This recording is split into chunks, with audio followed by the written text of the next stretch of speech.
பொங்கல் நெருங்கிருச்சு. அதனால் இன்றைக்கி நம்ம மதுரைக்கு லோடு ஏற்றுறோம். நீங்கள் பார்த்தீங்களா, இந்த கடைசியிலேருந்து அந்த லாஸ்ட் வரைக்கும் பாட்டில் இருக்குது. இதை தான் நம்ம இன்றைக்கி லோடு ஏற்றுறோம். இதுக்கு முன்னாடி சின்ன கம்பெனியில் கொஞ்சம் பாட்டில் இருக்குது. அதை ஏற்றிட்டு வந்து நம்ம இப்போ அந்த பாட்டில் ஏற்றணும். நாங்கள் 2 பேர் வண்டியில் வாங்கி அட்டியில் போட்டோம். கிட்டத்தட்ட 4 பேர் தூக்கி கொடுக்குறாங்க. கிட்டத்தட்ட 6 பேர் நின்று தான் ஒரு வண்டி லோடு இன்றைக்கி ஏற்ற போகிறோம்.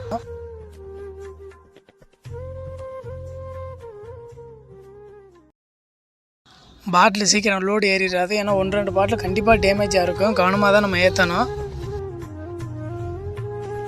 நம்ம ஓரளவு நார்மலாக ஹைட் ஏற்றிட்டு வந்தோம்னா அதுக்கப்புறம் ஏணி போட்டு நம்ம ஹைட் பண்ணிக்கிடலாம். கிட்டத்தட்ட இப்போ ஒரு பாதி வண்டி லோடு ஏற்றிருக்கோம். இப்போ சாப்பிட்டுட்டு மீதி வண்டி லோடு நம்ம ஏற்றணும் வண்டிக்கு.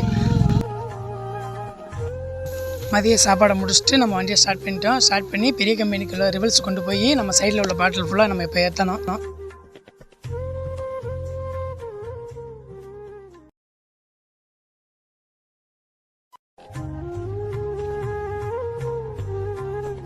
ஒரு வழியாக கம்பெனிக்குள்ள வண்டியை விட்டாச்சு. சைடில் விட்டுட்டு இந்த லைனில் இருக்கிற பாட்டில் ஃபுல்லாக நம்ம இப்போ ஏற்றினா தான் லோடு கண்டிப்பாக முடியும். இது ஏற்றவே நம்மளுக்கு சாயந்தரம் ஆயிரும்.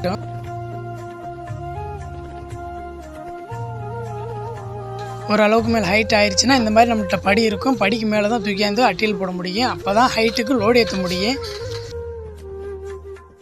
வேகமாக ஏற்ற ஆரம்பிச்சா கிட்டத்தட்ட இதுவே சாயந்தரமாக ஆயிடுச்சு நம்மளுக்கு. கிட்டத்தட்ட வேகமாக முடிச்சு கிட்டத்தட்ட 3/4 வண்டியை தாண்டிடுச்சு லோடு. கம்ப்ளீட்டாக லோடு முடிச்சு வண்டிக்கு கயிறு வச்சுக்கிட்டு இருக்கோம். வண்டி மதுரை